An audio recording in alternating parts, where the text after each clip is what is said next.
नमस्ते विद्यार्थी मित्र, मैं आपका जय सोमनाथ प्राथमिक शाला में हार्दिक स्वागत करती हूँ। आज मैं आपको 5वीं कक्षा में व्याकरण का चैप्टर सिखलाने वाली हूँ, जिसमें चैप्टर नंबर 1 वर्णमाला है। तो वर्णमाला वैसे तो आपको पता होगा वर्णमाला में, क्योंकि बचपन से ही हम वो चीज़ सीखते हैं, लेकिन वो वर्णमाला है ये जानकारी हमें नहीं होती है। तो आज हमें सबसे पहले ये ध्यानना चाहिए कि वर्णमाला किसे कहते हैं। तो वर्णमाला, तो उसका अर्थ देखते हैं हम पहले। नहीं, सबसे पहले वर्णमाला का तो अर्थ देखेंगे, उसके पहले हमें ये जानकारी होना चाहिए कि हिंदी भाषा कौन सी लिपि में लिखी जाती है। तो हिंदी भाषा देवनागरी लिपि में लिखी जाती है। आपको 5वीं 6वीं 7वीं या तो फिर आप कोई अदर एग्ज़ाम भी देखते हैं ना जनरल नॉलेज की, तो सब लोगों को ये पता नहीं होता कि हिंदी भाषा देवनागरी लिपि में लिखी जाती है। तो ये आप अदर एग्ज़ाम भी दोगे तो उसमें ये प्रश्न पूछा जाए तो आप अभी सीखोगे तो तब आपको यूज़ होगा कि हिंदी भाषा देवनागरी लिपि में लिखी जाती है। तो अब हम वर्णमाला का अर्थ देखेंगे कि वर्णमाला किसे कहते हैं, जो आप बचपन ही सीख चुके हो। जैसे कि वर्णमाला का अर्थ, वर्णमाला वर्णों के समूह को वर्णमाला कहते हैं। तो अब आपके दिमाग में आएगा कि वर्णों का समूह क्या है। आपके दिमाग में आएगा कि वर्णों का समूह क्या है। तो वर्णों का समूह जैसे कि अ, आ, ई, ऊ, री, ए, ओ, औ, ये वर्णों का समूह है। ये स्वर के वर्ण थे और ऐसे ही व्यंजन के वर्ण आएंगे क, ख, ग, घ, च, छ, प, फ, ब, भ, म, प, फ, म, य, र, ल, व, श, ष, ह, ण, श, क, य। ये सारे वर्णों के समूह हैं। ये मैं थोड़ी स्पीड में बोल रही, तो मैं आपको शांति से बोल के बताऊंगी, ठीक है। तो वर्णों का समूह, तो स्वर और व्यंजन इसके 2 प्रकार हैं। तो उनमें जो आता है स्वर के वर्ण और व्यंजन के वर्ण, वो सारे समूह कहलाते हैं। तो वर्णमाला की व्याख्या बहुत इजी है कि वर्णों के समूह को वर्णमाला कहते हैं। आपको एग्ज़ाम में पूछते हैं, 5वीं क्लास में शायद न भी हो, पर आगे की क्लास में पूछा जाता है कि भाई वर्णमाला किसे कहते हैं। तो वर्णों के समूह को वर्णमाला कहते हैं। अब उसके प्रकार कितने हैं ये पूछते हैं एग्ज़ाम में कि भाई वर्णमाला के प्रकार कितने हैं। तो वर्णमाला के 2 प्रकार हैं। कौन से 2 प्रकार हैं? तो स्वर और व्यंजन। तो हम देखेंगे यहाँ पे आज स्वर और व्यंजन। अब स्वर का हमें पता होना चाहिए, उसकी डेफिनेशन, उसकी व्याख्या कि स्वर किसे कहते हैं। तो जिन वर्णों का उच्चारण, क्या लिखा है, जिन वर्णों का उच्चारण स्वतंत्र रूप से किया जाता है उसे स्वर कहते हैं। अब आपको थोड़ा ऐसा लगेगा जिन वर्णों का उच्चारण और स्वतंत्र रूप, ये सब क्या है। तो बहुत इजी तरीके से आप देख सकते हैं। जिन वर्ण कौन से हैं? अ, आ, ई, क, ख, ग, घ, ये सारे वर्ण हैं। और इसमें क्या लिखा है? जिन वर्णों का उच्चारण स्वतंत्र रूप से, स्वतंत्र माने किसी के सहारे की जरूर न पड़े, इस तरह। तो स्वतंत्र रूप से किया जाता है उसे स्वर कहते हैं। तो कैसे स्वतंत्र रूप से? जैसे कि अ बोलेंगे तो अ के लिए किसी और की ज़रूरत नहीं है, कंठ से बोला जाता है। किससे बोला जाता है? कंठ से बोला जाता है। अब कोई भी स्वर के ये 11 स्वर होते हैं, अम आहा भी स्वर होते हैं, पर उसे अयोग वाह स्वर कहते हैं। ऐसे 13 स्वर हैं टोटल, पर ऐसे देखने जाएँ तो 11 है। तो जैसे कि हम अभी ये बोल के आपको दिखा रहे हैं, इसमें ये सारे जितने भी 11, 12, 13 स्वर हैं, उसमें कोई भी वर्ण के दूसरे वर्ण का उपयोग नहीं होता, वो स्वतंत्र रूप से बोला जाता है। जैसे कि देखते हैं अ, आ, ई, ऊ, री, ए, ओ, औ, आहा। तो इनको बोलने के लिए किसी के सहारे की ज़रूर नहीं है। इसके साथ साथ हम व्यंजन का देख ले तो आपको ज़्यादा समझ में आएगा कि स्वतंत्र रूप और सहारे की जरूर ये कैसे बन रहा है। तो ये आपने अभी पहले देखा स्वर, अब व्यंजन देखो तो दोनों आपको साथ में समझ में आएगी ये चीज़। तो व्यंजन की डेफिनेशन क्या है, यानी उसके अर्थ क्या निकलता है व्यंजन का? जिन वर्णों का उच्चारण स्वर वर्णों की सहायता से। अब जैसे कि व्यंजन का हमें बोलना है तो हर एक जगह पे स्वर की सहायता लेनी पड़ेगी, इसलिए ये स्वर वर्ण की सहायता लेनी पड़ेगी। वो कैसे लेनी पड़ेगी, तो देखो पहले इसकी डेफिनेशन देख ले, फिर मैं आपको इसका उच्चारण दिखाती हूँ। जिन वर्णों का उच्चारण स्वर वर्णों की सहायता से किया जाता है उसे व्यंजन कहते हैं। ये दोनों डेफिनेशन एक साथ सीख रहे हैं, थोड़ा सा ध्यान रखोगे तो आपको बहुत ईजी लगेगी ये चीज़। अब ये तो स्वर वर्णों की सहायता, तो स्वर वर्ण हमें पता है कौन कौन से हैं, अ आ ई ये स्वर वर्ण है। तो अब हमें क बोलना है, मानो कि क बोलना है, तो क ऐसे बोलोगे तो अ का भी आएगा साथ में बोलने का, तो क, तो उससे क्या बनेगा, क प्लस अ, तो क्या बनेगा क। तो क के साथ अ भी बोलने में आता है, तो हमें किसकी सहायता की जरूरत पड़ी, स्वर वर्णों की। ओनली क ऐसे नहीं बोलोगे, अ बोलोगे तो किसी की सहारे की जरूरत नहीं पड़ेगी, नॉर्मल बोला जाता है कंठ से आएगा अ, और क बोलोगे ना क, तो वो भी कंठ से ही आवाज़ आएगी, पर इसके साथ अ का उच्चारण भी होगा। ऐसे कोई भी आप, ये मैंने व्यंजन के वर्ण लिखे हैं सारे, कोई भी व्यंजन का वर्ण आप पढ़ोगे तो आपके हर एक में अ आ ऐसा उपयोग होगा। तो क, ख, ग, घ, अंग, च, छ, ज, ज, इय, ट, ठ, ड, ढ, अण, त, थ, द, ध, न, प, फ, ब, भ, म, य, र, ल, व, श, श, स, ह। ये 33 व्यंजन। तो ये कोई भी अपने बोलते हैं, कोई भी वर्ण का उच्चारण करना है तो ये सारे स्वर वर्णों की सहायता से ही बोला जाएगा, उसके बिना बोल ही नहीं सकते आप। तो ये स्वतंत्र रूप माने कोई के सहारे की जरूरत न पड़ना, उस तरह से आप स्वर का उपयोग कर सकते हैं, और व्यंज स्वर वर्णों की सहायता से ही कर सकते हैं। तो बहुत सरल तरीके इसकी व्याख्या यानी अर्थ है कि जिन वर्णों का उच्चारण स्वतंत्र रूप से किया जाता है उसे स्वर कहते हैं, और जिन वर्णों का उच्चारण स्वर वर्णों की सहायता से किया जाता है उसे व्यंजन कहते हैं। सभी को ये समझ में आया होगा, लेकिन आप बार बार देखोगे ना आपको एकदम से पता चल जाएगा स्वर और व्यंजन बहुत इजी है। ठीक है, तो अब हम आपको इसमें थोड़ा स्वर पे फिर से जाते हैं हम। तो ये अ आ ई उ री, तो ये री वाला है, तो वैसे आप गुजराती में बोलते हैं रू, पर हिंदी में रू नहीं बोला जाता, उसको री बोलेंगे। क्या बोलेंगे, री। उसको लिखा ऐसे री, ये वाला री बोलेंगे। ठीक है, इसको रू बोलेंगे नहीं, हिंदी में री बोलते हैं। ऋषभ, किसी का नाम बोलना है गुजराती में बोलेंगे ऋषभ, पर हिंदी में क्या बोलेंगे, ऋषभ। ठीक है, तो इस तरह री का उपयोग होता है। फिर हम आगे देखें, यह र में ऊ की जो मात्रा लगाई जाए, र में ऊ की यानी छोटे ऊ और बड़े ऊ की मात्रा लगाई जाए तो कैसे लगेगी, बीच में लगेगी। कहाँ पे लगेगी, बीच में। ते ऐसे ही, ऐसे छोटा रू और बड़ा ऊ की मात्रा लगाई जाए तो इस तरह लगेगी। ऐसे नहीं लिखेंगे हम हिंदी में रुपया, ऐसा लिखना क्या होगा और रॉन्ग होगा।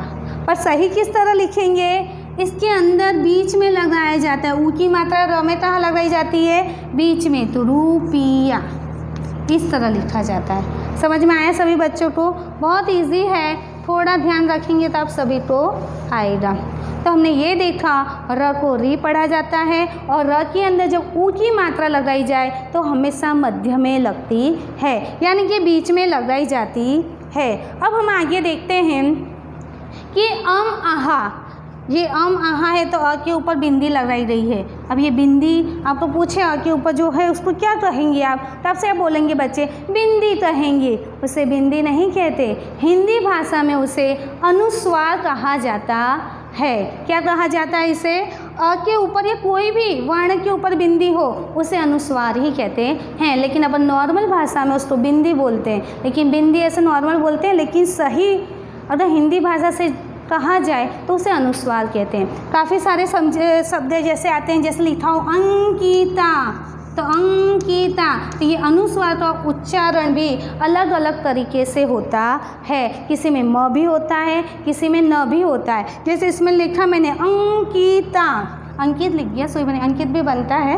अंकिता, तो ये नाक से यहाँ पे झंझनाहट होती है थोड़ा बोलने में, अंकिता, तो इसका न जैसा उच्चारण होता है। समझ में आया सबको? जैसे रंजना, तो यहाँ पे लिखा रंजना, तो र के ऊपर भी जो अनुस्वार आया तो उसका भी न जैसा उच्चारण होता है। तो जो माथे पे बिंदी लगाई जाती है उसे बिंदी ना कह के हम क्या बोलेंगे? अनुस्वार कहेंगे। क्या कहेंगे? अनुस्वार। अब ये दूसरा देखते हैं आगे कि अ के पीछे आप तो देखो ये 2 बिंदी लगी हुई है, तो ये बिंदी तो हम, अब आपको फिर पूछा जाए कि भाई अ के साइड में जो 2 बिंदी लगी है उसे हम क्या कहेंगे? तो आप बोलेंगे टीचर बिंदीज बोलेंगे ना उसको। अरे उसको बिंदी नहीं कहते, उसको कहेंगे हम विसर्ग। क्या कहेंगे? विसर्ग कहते हैं, विसर्ग। ठीक है, विसर्ग कहते हैं। अब आप सोचेंगे विसर्ग का उपयोग कौन शब्द है टीचर? ये तो ज़्यादा उपयोग होता ही नहीं है। इसका होता है कैसे? जैसे कि आप बोलते हैं ओम नमः शिवाय, तो नमः, तो न म और इसके पीछे से 2 बिंदी लगाते हो आप, तो इसका ह जैसा उच्चारण होता है। कैसा उच्चारण होता है विसर्ग का? ह जैसा उच्चारण होता है, नमः। और फिर और देखिए प्रातः काल, तो प्रातः काल, तो प्रातः, तो इसको ह अपने उच्चारण किया, प्रातः काल। तो ये जो साइड में जो बिंदी होती है उसे विसर्ग कहते हैं और इसका उच्चारण ह जैसा होता है। कैसा होता है? ह जैसा। तो आज हमने अनुस्वार, विसर्ग और स्वर वर्ण के उच्चारण सीखे। फिर एक दूसरा सीखना है हमें, वो आप लोग मोस्ट ऑफ उसका उपयोग करते ही हो, जैसे कि ये वाला ऐसा, तो ये तो मोस्ट ऑफ सबको पता होगा, चंद्र बिंदी। ये नाम सबको पता है कि इसको चंद्र बिंदी कहते हैं। इसके लिए एक उदाहरण लिखते हैं शब्द में 5। तब 5 लिखोगे तो ऊपर जो ये कहते हैं इसको बोलेंगे, इसको क्या कहते हैं? तो क्या टीचर ये तो कोई निशान है? अरे निशान नहीं है, उसको हम चंद्र बिंदी कहते हैं। क्या बोलते हैं? चंद्र बिंदी। और इसको दूसरा भी हम कहते हैं अर्धानुस्वार। क्या बोलते हैं? अर्धानुस्वार। काफ़ी सारे शब्दों में इसका उपयोग होता है, तो ये नहीं बोलना कभी कोई आपको पूछे ये किसका चिन्ह है तो तुरंत बोलना। क्या बोलोगे? इसको चंद्र बिंदु कहते हैं, अर्धानुस्वार कहते हैं। ठीक है, ये दोनों नाम सही है। तो यहाँ पे ये चंद्र बिंदु तरीके से जाना जाता है। तो हमने आज स्वर में इसका अ से लेके अहम तक देखा और फिर व्यंजन की व्याख्या देखी। अब व्यंजन की व्याख्या में हमने ये सारी चीज़ें सीखी, क ख ग घ अंग। अब इसके वर्ण अलग अलग भागों में बेचा गया है, 5 भागों में। तो ये क ख ग घ अंग, इसको क वर्ण कहेंगे। क्या कहेंगे? क वर्ण। फिर च छ ज ज इ, इसको बोलेंगे च वर्ण। ट ठ ड ढ ण, इसको बोलेंगे ट वर्ण। त थ द ध न, इसको बोलेंगे त वर्ण। प फ ब भ म, इसको बोलेंगे प वर्ण। य र ल व, ये कोई वर्ग में नहीं आता, पर ये 5 वर्ग में इसका उच्चारण अलग अलग तरीके से होता है, इसलिए इसको 5 वर्गों में बेचा गया है। फिर श स ह, ये मिलाकर टोटल कितने व्यंजन हैं? 33 व्यंजन होते हैं। पर और 4 भी व्यंजन हैं। कौन से 4 व्यंजन हैं? ये संयुक्त व्यंजन है, लेकिन कौन से? श, त्र, य और श्र, ये 4 संयुक्त व्यंजन हैं। और ये सिंपल जो यानी स्वर के माध्यम से उच्चारित होते हैं, ऐसे 33 व्यंजन हैं। और ये 4 संयुक्त व्यंजन हैं वो स्वर के माध्यम से उच्चारण नहीं होते, वो स्वर व्यंजन के माध्यम से ही होता है, इसलिए इसे संयुक्त व्यंजन कहते हैं। वो भी हम समझेंगे थोड़ी देर बाद। पहले इसका हम यह देख लें कि इसका उच्चारण किस तरीके किया जाता है। तो जैसे कि आपने देखा, मैंने लिखा उच्चारण के आधार पर व्यंजन, कि भाई उसका उच्चारण कैसे करेंगे हम। तो कंठ द्वारा यानी गले से आवाज़ निकलेगी, तो वो कैसे निकलेगी? कंठ के द्वारा। तो इसको हम देखते हैं कि कंठ से अ बोलोगे ना तो कंठ से आवाज़ निकलेगी।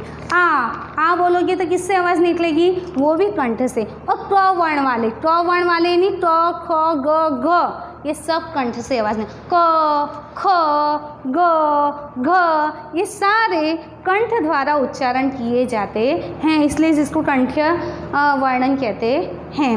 फिर ये और इसमें एक और भी है, ये जो क ख ग घ बोलोगे ना, इसमें जीभ आपकी थोड़ी नीचे मुड़ेगी, तो इसको जीवा मूल्य नाम से भी उपयोग किया जाता है, बोला जाता है। जैसे क ख तो कंठ से तो बोला जाता है, पर उसकी जीवा थोड़ी नीचे मुड़ती है, इसे इसलिए जीवा मूल्य के नाम से भी जाना जाता है। फिर हम दूसरा देखेंगे तालव्य। तालव्य तो बोलेंगे जिन वर्णों का उच्चारण जीवा और तालु का स्पर्श होता है, यानी ये जीभ और तालु माने नीचे का भाग, तालु को स्पर्श करता है, उसे तालव्य वर्ण कहते हैं। तो उसमें कौन से वर्ण आएंगे? तो एक तो य और श, य और श, ये जीभ आपकी नीचे तलवे पे टच होगी, तो य और श है। और कौन से हैं बाकी के? च वर्ण वाले। तो च वर्ण वाले कौन से हैं? च, छ, ज, ज और इ। तो ये जो च वर्ण वाले हैं, च, छ, ज, ज्य, तो ये क्या होगा? तालव्य वर्ण, जो जीभ के नीचे टच द्वारा बोला जाता है। देखो ये 3 प्रकार के श है ना, तो आप हमेशा उसमें गलती करते हो। तो ये वाला जो श है वो तालव्य श, यानी जीभ को नीचे टच करके बोलना है। नॉर्मली तीनों स बच्चे एक जैसा ही बोलते हैं, पर ये तीनों के उच्चारण अलग अलग स्थानों से बोला जाता है। तो ये वाला देखो, इसमें ये वाला श आया, तो यह श कौन सा बोलेंगे? तालव्य श। और वो कैसे बोला जाएगा? जीभ को नीचे टच करके बोला जाएगा, तो उसको बोलेंगे तालव्य श। और बाकी के च वर्ण वाले जितने भी आएंगे वो भी सारे तालव्य श तालव्य वर्ण में आएंगे। ठीक है, अब हम मूर्धन्य श देखते हैं। तो मूर्धन्य श किसे बोलेंगे? तो मूर्धन्य श जिन वर्णों का उच्चारण जीवा यानी जीवा और मूर्धा यानी ऊपर का जो भाग, ऊपर का तलवे का भाग है ना, उस ये मूर्धा, जो मूर्धा बोलना पड़ता है ना, उसमें पूरे दिमाग पे जोर पड़ता है। तो जिन वर्णों का उच्चारण जीवा और मूर्धा पर लगने से होता है, उन्हें मूर्धन्य वर्ण कहते हैं। अब देखो र बोलोगे ना, जीभ ऊपर टच होगी, र र र र, तो पूरा दिमाग पे बाहर जाता है, तो र। और फिर देखो इसमें ये दूसरा वाला श आया, तो इसका उच्चारण जीभ को ऊपर टच करके बोलना रहता है, श। ये जो तलवा वाला था श, तो जीभ को नीचे टच और ऊपर टच, यानी दोनों श के उच्चारण अलग अलग होते हैं। तो ये वाला श था ना वो तालव्य, और ये जो षट्कोण का स है वो मूर्धन्य श कहलाएगा। तो इसमें ट वर्ग वाले आएंगे, तो ट वर्ग वाले कौन से आएंगे? ट, ठ, ड, ढ, ण। ये तुम बोलोगे ना, प्रैक्टिस करोगे, कांच में देख के बोलना, तो आपको पता चलेगा आपकी जीभ कहाँ टच हो रही है। तो ट, ठ, ड, ढ, ये सब बोलोगे तो जीभ कहाँ टच होगी? ऊपर होगी, और दिमाग पर जोर आएगा। तो ये सारे कौन से वर्ण हैं? मूर्धन्य वर्ण, मूर्धन्य वर्ण हैं। फिर दंत्य वर्ण। तब दंत्य वर्ण यानी दांत और तुम्हारे जीभ का उपयोग होता है, तो वो कौन से वर्ण है? दांत और जीभ का उपयोग करके दंत्य वर्ण। तो ल और स।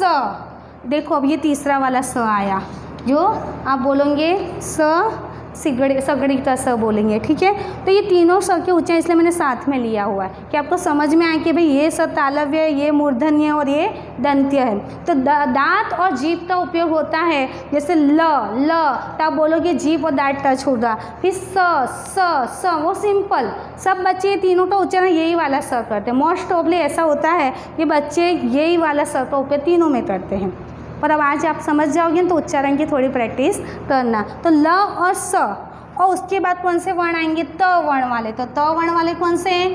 त, थ, द, ध, न। ये वर्ण उच्चारण करने में आपके जीभ और दांतों का उपयोग होता है, इसीलिए तो इसको क्या बोलते हैं? दंत्य वर्ण।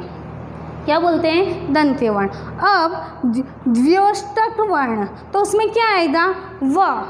व यानी आप ये उसमें ये आप ऊपर वाले दांत और होंठ का उपयोग करते हैं।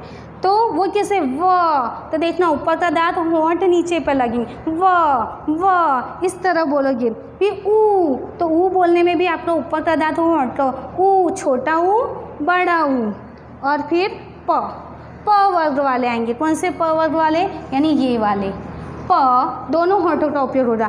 प, फ, ब, भ, म, दोनों होठों का उपयोग होता है।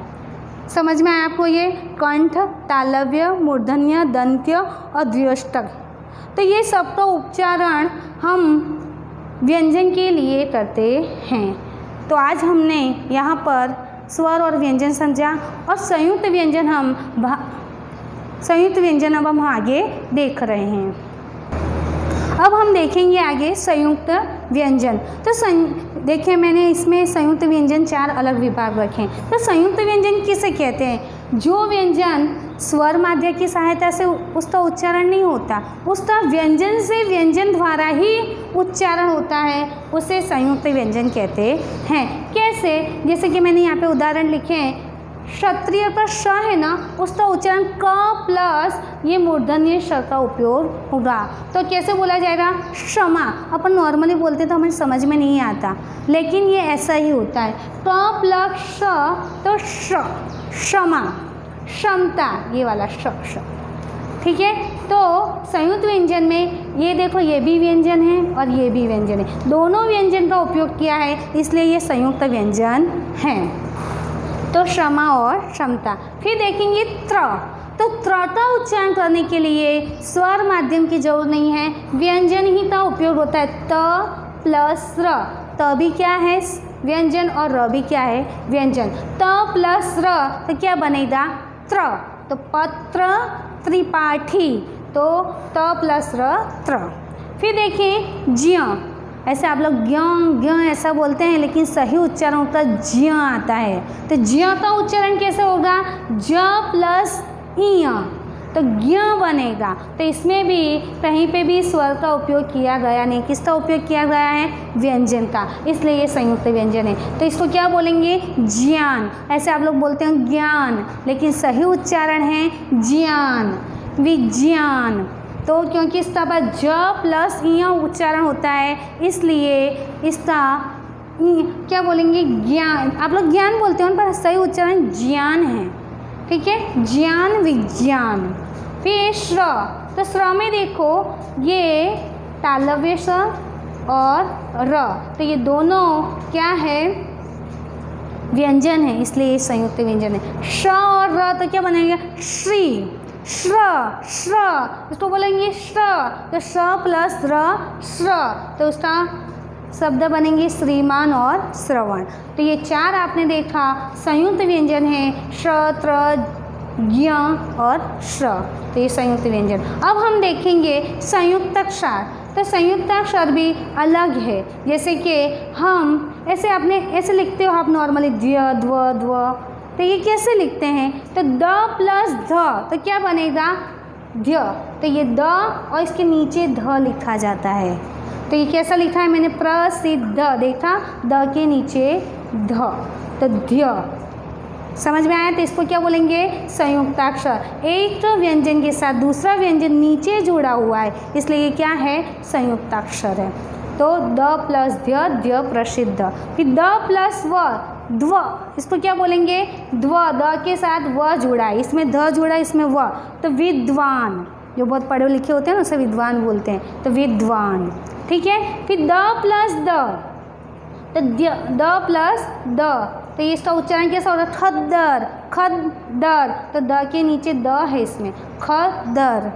समझ में आया? तो ये संयुक्ताक्षर हुआ। अब हम देखेंगे नुक्ता किसे कहते हैं। हिंदी में देखा है आपने, न के त के नीचे ऐसे बिंदी, फिर ड के नीचे, ढ के नीचे बिंदी लगी रहती है, तो वो बिंदी नहीं है, उसको हिंदी में बोलेंगे नुक्ता। क्या बोलेंगे? नुक्ता। तो ये जो 7 व्यंजन हैं उसके नीचे नुक्ता आता है, लेकिन ये फारसी भाषा में ज़्यादा उपयोग होता है, अपने यहाँ कम उपयोग होता है, लेकिन आपके नॉलेज के लिए लिखा है मैंने, क, ख, ग, फ, ज, ड और ध, इसके नीचे नुक्ता आता है। फारसी भाषा की तरफ ज़्यादा उपयोग होता है, और इसको बहुत कोमलता से बोला जाता है। उसका उच्चारण एकदम समझ में नहीं आता कि नुक्ता का अपन बोल रहे हैं, ये एकदम कॉमन फॉर्मल तरीके से बोला जाता है। फिर हम देखें र वर्ण विभिन्न रूपों से लिखा जाता है और बोला जाता है। तो कैसे बोला जाता है? तो र एक तो सिंपल, जो र जैसे मैंने सिखाया र के साथ अ का उच्चारण हुआ, तो जैसे र प्लस अ तो क्या बनेगा र।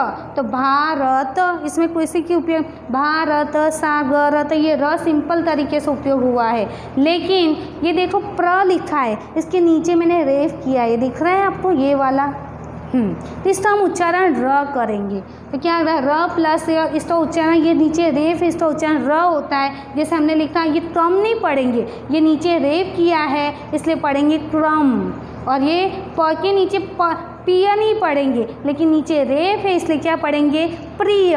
तो र का इसका रेफ का उच्चारण क्या होगा र।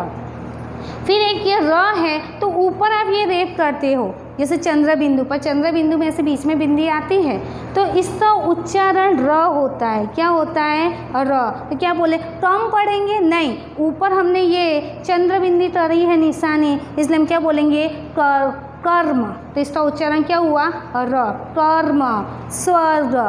फिर ये र प्लस अ, जैसे कि इसके नीचे आप देखो ये दो नीचे ऐसे निशान लगा है ये, तो ऐसा जो निशान लगा है तो उसका उच्चारण भी हम र करेंगे। जैसे मैंने लिखा है ट्रक, टक पढ़ोगे नहीं, ये जो निशान लगी है इसका क्या हो जाएगा उच्चारण र बन जाएगा। तो ट्रक, ट्रैक्टर, राष्ट्र, ये सारे शब्द इससे बनते हैं। तो आज हमने वर्णमाला के माध्यम से स्वर, व्यंजन और उसमें आने वाली सारी चीज़ें हमने सीखी। तो आप सभी बच्चों को इसकी जानकारी हो रही होगी। तो इसके द्वारा आज आपको गृह कार्य करना होगा। मैं इसकी PDF फाइल भेजूँगी, आप देख देख के वो सारी चीज़ें आपको लिखना है, याद करना है, और इसके द्वारा भी आपको थोड़े बहुत प्रश्न पूछे जाते हैं एग्जाम में, इसलिए इसकी आपकी तैयारी करनी है। तो धन्यवाद मित्र आप सभी को।